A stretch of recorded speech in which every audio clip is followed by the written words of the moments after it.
Z, Z, zero. Le tout ou le rien, l'origine ou la fin. Le zéro absolu est la température la plus basse qui puisse exister dans l'univers, moins 273,15 degrés Celsius. Elle est théorique et inaccessible. Z, comme Zeus. Il est théorique et inaccessible. Et puis, il est dit qu'au commencement était la parole, et la parole était avec Dieu, et la parole était Dieu. Et si Dieu était le zéro, qui aurait engendré l'alpha, B?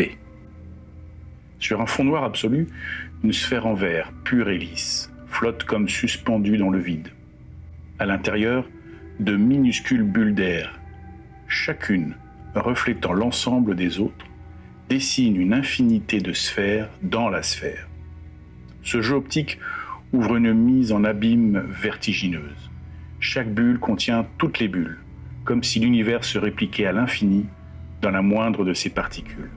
Le zéro ici n'est pas le néant plat de la mort, mais la matrice vibrante d'où tout procède.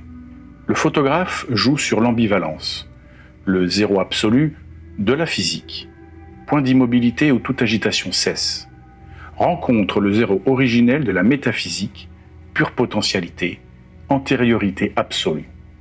C'est un espace inaccessible, intangible, que l'on ne peut qu'effleurer par la pensée ou l'art. La sphère de verre devient alors un microcosme, une cosmogonie miniature. Chaque bulle qui reflète toutes les autres rappelle le concept d'Indra dans la philosophie hindoue. Un filet cosmique où chaque perle reflète toutes les autres, dans une interdépendance totale.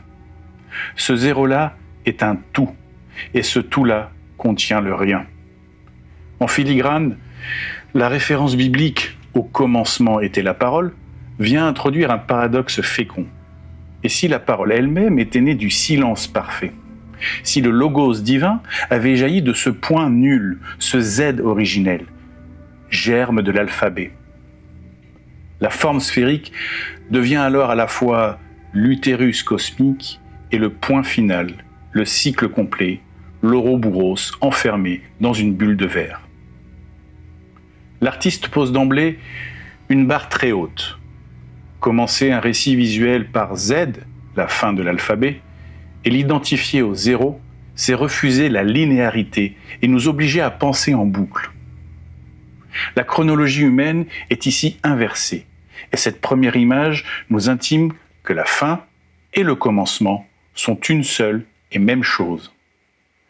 Le reste de l'œuvre ne sera pas une marche vers un but, mais un mouvement circulaire, initiatique, où la dernière lettre devient la première clé.